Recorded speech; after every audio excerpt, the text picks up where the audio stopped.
Iya. Halo, selamat siang Pak Ami. Iya.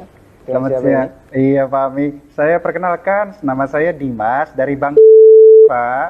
Ada apa Mas? Boleh Dimas? minta waktunya 2 menit sebentar aja Pak. Saya ada kabar gembira buat Pak Ami. 2 menit ya? Iya, monggo.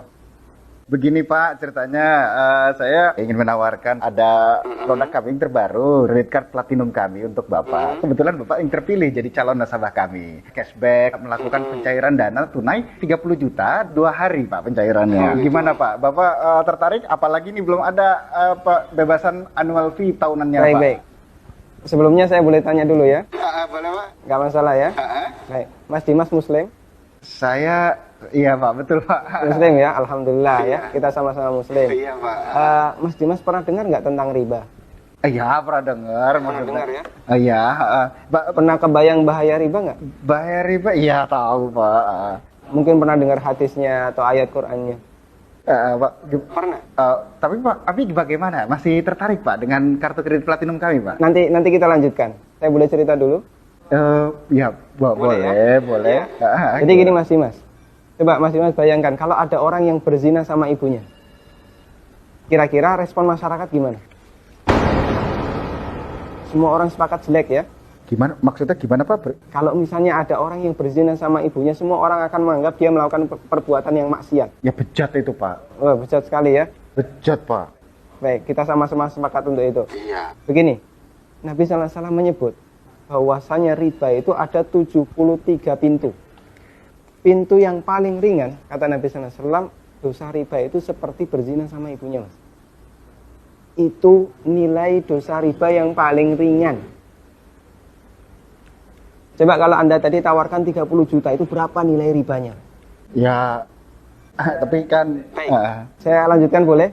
Iya. Ya, kita lanjutkan dulu ya. Iya. Saya sebutkan, ini ada beberapa fase kehidupan manusia. Orang yang makan riba semuanya mendapatkan azab dari Allah. Pertama, ketika di dunia, orang yang makan riba itu ditantang perang oleh Allah. Coba Mas bayangkan. Kata Allah Subhanahu wa taala, ya ayyuhalladzina amanu taqullaha wa dharu ma baqiya minar riba. Wahai orang yang beriman, bertakwalah kepada Allah dan tinggalkan semua bentuk riba. Fa in lam taf'alu fa'dzanu biharbi minallahi wa rasulih.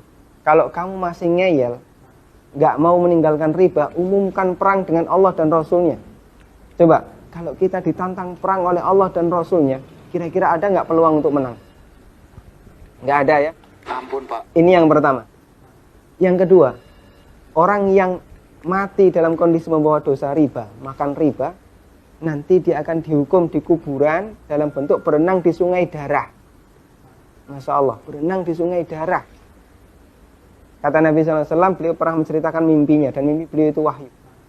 Nabi SAW pernah melihat ada orang yang berenang di sungai darah, kemudian di tepi sungai ada orang yang membawa batu. Setiap orang ini berenang menepi, dilempari batu ke mulutnya, kemudian balik ke tengah. Ini yang kedua. Di alam kubur, dia mendapatkan azab berupa berenang di sungai darah. Yang ketiga. Masih ada yang ketiga Pak? Iya. Siap mendengar? Masih sanggup mendengarkan? Iya Pak. Iya, tapi saya lanjutkan ya. Iya Pak. Yang ketiga, ketika orang ini dibangkitkan oleh Allah dari alam kubur, dia dibangkitkan dalam kondisi sempoyongan, Mas. Allah Subhanahu wa taala bercerita, alladzina ya'kuluna riba la yaqumuna illa kama yaqumul ladzi yatakhabbathu syaitan minal mas. Orang yang makan riba, mereka akan dibangkitkan pada hari kiamat dalam kondisi sempoyongan seperti orang yang kerasukan. Iya Pak. Artinya yang lain berjalan normal, dia sendiri sempoyongan. Menyakitkan.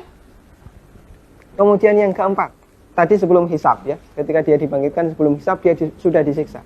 Yang keempat, setelah dihisab, orang yang makan riba itu kan makan harta haram ya. Iya Pak. Makan harta haram, Pak. kita sepakat itu. Kalau kemudian daging kita tumbuh dari sesuatu yang haram, berhak nggak dapat surga? Enggak Pak. Layak nggak dapat surga? Enggak Pak. Sementara tempat di akhirat cuma ada 2 pilihan. Kalau nggak surga, Neraka Pak. maka kata Nabi SAW, kullu lahmin nabata bin suhtin, setiap daging yang tumbuh dari sesuatu yang haram, kata beliau, annar aulabi. Iya Pak. Neraka lebih layak baginya. Coba Mas Dimas bisa perhatikan, dalam 4 fase kehidupan orang yang makan riba itu semuanya sengsara. Ketika masih hidup di dunia, dia ditantang perang oleh Allah. Ketika mati, dia berenang di sungai darah. Iya Pak. ketika dibangkitkan dalam kondisi sempoyongan, setelah hisab dia ditempatkan di neraka. Iya, Pak. Masya Allah. Masih ada tawaran yang lain? Ampun, Pak.